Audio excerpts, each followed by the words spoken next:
ನಮಸ್ತೆ ಎಲ್ಲರಿಗೂ, welcome back to scheme ವಾರ್ತಾ ಕನ್ನಡ ನ್ಯೂಸ್ ಚಾನೆಲ್.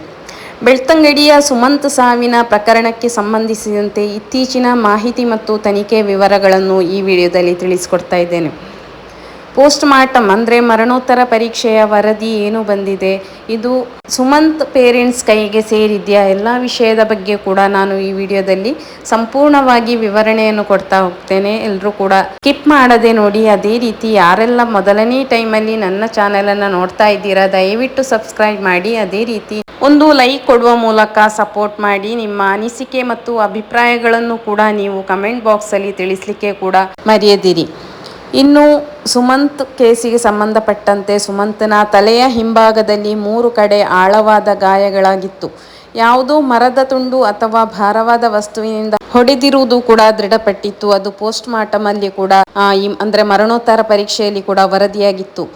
ಇನ್ನೊಂದು ಅಂತ ಹೇಳಿದರೆ ಉಸಿರುಗಟ್ಟಿ ಸಾವು ಅಂತ ಕೂಡ ಪೋಸ್ಟ್ ಮಾರ್ಟಮ್ ಮರಣೋತ್ತರ ಪರೀಕ್ಷೆಯಲ್ಲಿ ವರದಿಯಾಗಿತ್ತು. ಹಂತಕರು ಮೊದಲು ತಲೆಗೆ ಹೊಡೆದಿದ್ರು, ಆಗ ಸುಮಂತ್ ಪ್ರಜ್ಞೆ ತಪ್ಪಿರಬಹುದು. ಆ ಸ್ಥಿತಿಯಲ್ಲಿ ಅವನನ್ನು ನೀರಿಗೆ ಎಸೆಯಲಾಗಿದೆ. ಶ್ವಾಸಕೋಶದೊಳಗೆ ನೀರು ಸೇರಿದ ನಂತರ ಉಸಿರುಗಟ್ಟಿ ಸಾವು ಸಂಭವಿಸಿದೆ ಎಂದು ಕೂಡ ವೈದ್ಯರು ತಿಳಿಸಿದರು. ಇನ್ನು ಆ ಸ್ಥಳದಲ್ಲಿ ಸಿಕ್ಕ ಪುರಾವೆಗಳ ಆಧಾರ ಅಂದರೆ ಎವಿಡೆನ್ಸ್ ಮೂಲಕ ಕೂಡ ಕೆಲವೊಂದು ವಿಷಯಗಳನ್ನು ಕೂಡ ಕಲೆ ಹಾಕಿದ್ರು. ಅದರಲ್ಲಿ ಬಾವಿಯ ಆಳದಲ್ಲಿ ಒಂದು ಕತ್ತಿ ಪತ್ತೆಯಾಗಿತ್ತು. ಇದು ಸುಮಂತನ ಮನೆಯಲ್ಲಿ ಕೆಲಸ ಮಾಡುವ ವ್ಯಕ್ತಿಗೆ ಸೇರಿದ್ದಾಗಿದೆ. ಆ ವ್ಯಕ್ತಿಯು 6 ತಿಂಗಳ ಹಿಂದೆಯೇ ಅದು ಬಾವಿಗೆ ಬಿದ್ದಿತ್ತು ಎಂದು ಕೂಡ ಹೇಳಿಕೆ ನೀಡಿದ್ರು. ಸದ್ಯ ಈ ಕತ್ತಿಯನ್ನು ಕೂಡ ಫಾರೆನ್ಸಿಕ್ ಲ್ಯಾಬಿಗೆ ಕಳುಹಿಸಲಾಗಿದೆ. ಇನ್ನು ವೈಯಕ್ತಿಕ ಏನೆಲ್ಲ ವಸ್ತುಗಳು ಈ ಪೋಸ್ಟ್ ಮಾರ್ಟಮ್ ವರದಿಯಲ್ಲಿ ಪರೀಕ್ಷೆಗೆ ಒಳಪಟ್ಟಿತ್ತಂದರೆ, ಸುಮಂತ್ ದೇವಸ್ಥಾನಕ್ಕೆ ಹೋಗುವಾಗ ಬಳಸುತ್ತಿದ್ದ ಟಾರ್ಚ್, ಅದು ಅವನ ಚಪ್ಪಲಿಗಳು ಕೂಡ ಬಾವಿಯ ಹತ್ತಿರವೇ ಪತ್ತೆಯಾಗಿವೆ.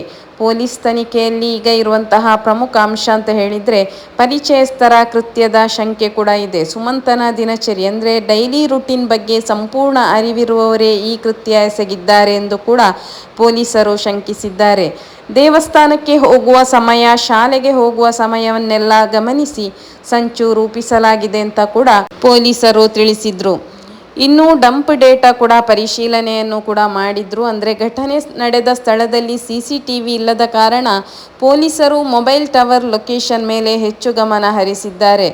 ಘಟನೆ ನಡೆದ ಮುಂಜಾನೆ 5ರಿಂದ 6 ಗಂಟೆಯ ಸಮಯದಲ್ಲಿ ಆ ಭಾಗದಲ್ಲಿ ಸಕ್ರಿಯವಾಗಿದ್ದ ಫೋನ್ಗಳ ಮಾಹಿತಿಯನ್ನು ಕೂಡ ಕಲೆ ಹಾಕಲಾಗುತ್ತಿದೆ. ಅಂದರೆ ಆ ಟೈಮಲ್ಲಿ ಯಾರೆಲ್ಲ ಅಲ್ಲಿ ಫೋನನ್ನು ಯೂಸ್ ಮಾಡಿದ್ರು ಅಂದರೆ ಅದು ಮೊಬೈಲ್ ಟವರ್ ಮೂಲಕ ಅದನ್ನು ಕೂಡ ಪರಿಶೀಲನೆ ಮಾಡ್ತಾ ಇದ್ದಾರೆ. ಯಾರದ್ದೇ ಮನೆಯಲ್ಲಿ CCTVಗಳು ಕೂಡ ಇರುವುದಿಲ್ಲ, ಅಂದರೆ CCTVಗಳು ಇದ್ದ ಮನೆಗಳಲ್ಲಿಯೂ ಕೂಡ ಮೊದಲೇ ಅಂದರೆ 1 ವಾರದ ಮೊದಲು 2 ತಿಂಗಳ ಮೊದಲು ಕೂಡ ಹಾಳಾದ CCTVಗಳೇ ಸೆರೆಯಾಗಿದ್ದವು. ಅದರಲ್ಲಿ ಯಾವುದೇ ರೀತಿಯ ದೃಶ್ಯಾವಳಿಯನ್ನು ಅಂದರೆ ಕಂಡುಹಿಡಿಯಲಿಕ್ಕೆ ಆಗಲಿಲ್ಲ. ಯಾವುದೇ CCTV ವರ್ಕ್ ಆಗ್ತಿರಲಿಲ್ಲ. ಆದ ಕಾರಣ ಮೊಬೈಲ್ ಟವರ್ಗಳ ಮೇಲೆ ನಿಗಾವನ್ನು ಇಟ್ಟಿದ್ರು. ಅದೇ ರೀತಿ ಆ ಟೈಮಲ್ಲಿ ಸುಮಂತ್ ಯಾವ ಟೈಮಲ್ಲಿ ಮನೆಯಿಂದ ಹೊರಟಿದ್ನೋ ಆ ಟೈಮಲ್ಲಿ 5 ಗಂಟೆಯಿಂದ ನೆಕ್ಸ್ಟ್ ಅವನು ಯಾವಾಗ ಅವನ ಮೃತದೇಹ ಸಿಕ್ಕಿತೋ ಅಲ್ಲಿಯ ತನಕ ಆ ಮೊಬೈಲ್ ಟವರನ್ನು ಕೂಡ ಪರಿಶೀಲನೆ ನಡೆಸ್ತಾ ಇದ್ದಾರೆ. ಆ ಟೈಮಲ್ಲಿ ಯಾರೆಲ್ಲ ಮೊಬೈಲ್ ಯೂಸ್ ಮಾಡಿದ್ರು ಅವರ ಎಲ್ಲರನ್ನೂ ಕೂಡ ಅಂದರೆ ಯಾರ್ದೆಲ್ಲ ಮೊಬೈಲ್ ಆವಾಗ ವರ್ಕ್ ಆಗಿತ್ತು ಅಂದರೆ ಸಕ್ರಿಯವಾಗಿತ್ತು ಅಂಥವರ ಫೋನನ್ನು ಕೂಡ ಫೋನಿನ ಡಾಟಾವನ್ನು ಕೂಡ ಕಲೆ ಹಾಕ್ತಾ ಇದ್ದಾರೆ. ಮಾಹಿತಿಯನ್ನು ಕೂಡ ಕಲೆ ಹಾಕಲಾಗುತ್ತಿದೆ. ಇನ್ನು ಸಂಶಯಾಸ್ಪದ ಕರೆ ಅಂದರೆ ಯಾವುದೇ ಆ ಸಮಯದಲ್ಲಿ ಕೆಲವು ಫೋನುಗಳು ಪದೇ ಪದೇ ಸ್ವಿಚ್ ಆಫ್ ಮತ್ತು ಆನ್ ಕೂಡ ಆಗಿವೆ. ಆ ವ್ಯಕ್ತಿಗಳ ಮೇಲೆ ಕೂಡ ಪೊಲೀಸರು ಈಗ ತೀವ್ರ ನಿಗಾವನ್ನು ಇರಿಸಿದ್ರು. ಅಂದರೆ ಯಾರಿಗೆಲ್ಲ ಸಂಶಯಾಸ್ಪದ ಕರೆಗಳು ಬಂದಿದೆ ಅವರ ಡಾಟಾವನ್ನು ಕೂಡ ಕಲೆ ಹಾಕ್ತಾ ಇದ್ದಾರೆ. ಟೋಟಲಿ ಈಗ ಸುಮಂತ್ ಕೇಸಲ್ಲಿ ಯಾವುದೇ ರೀತಿಯಲ್ಲಿ ಆರೋಪಿಯನ್ನು ಹಿಡಿಯಲು ಸಾಧ್ಯ ಆಗಲಿಲ್ಲ. ಯಾಕೆಂತ ಹೇಳಿದರೆ ಯಾವುದೇ ರೀತಿಯ ಹಂತಕನನ್ನು ಹಿಡಿಯುವಂತಹ CCTV ಕ್ಯಾಮರಾ ಆಗಿರ್ಬೋದು, ಬೇರೆ ಯಾವುದೇ ಸಾಕ್ಷ್ಯಗಳು ದೊರೆಯದ ಕಾರಣ ಇನ್ನೂ ಕೂಡ ಹಂತಕನನ್ನು ಪತ್ತೆ ಹಚ್ಚಲಿಕ್ಕೆ ಆಗಲೇ ಇಲ್ಲ. ಇನ್ನು ಕುಟುಂಬದ ಹಿನ್ನೆಲೆ ಇದು ಕೆಲವೊಂದು ಗ್ರೂಪ್ಗಳನ್ನು ಅಂದರೆ ತನಿಖಾ ತಂಡಗಳು ಕೂಡ ಸಿದ್ಧಗೊಂಡಿತ್ತು. ಕೆಲವೊಂದು ತಂಡ CCTV ಕ್ಯಾಮರಾ ಅದರ ಬಗ್ಗೆ ಕೂಡ ಅಂದರೆ ಮೊಬೈಲ್ ಅದು ಇಲ್ಲದಿರುವಾಗ ಅದರ ಪರವಾಗಿ ಇರುವಂತಹ ಮೊಬೈಲ್ ಟವರ್ಗಳ ಮೇಲೆ ಅದರ ಬಗ್ಗೆ ಕೂಡ ಮಾಹಿತಿಯನ್ನು ಕಲೆ ಹಾಕ್ತಾ ಇದ್ದಾರೆ. ಇನ್ನೂ ತಂಡ ಕುಟುಂಬದ ಹಿನ್ನೆಲೆಯನ್ನು ಕೂಡ ಅದರ ಬಗ್ಗೆ ಕೂಡ ಎಲ್ಲ ಕಡೆ ಕೂಡ ನಿಗಾವನ್ನು ಇಟ್ಟಿದ್ರು.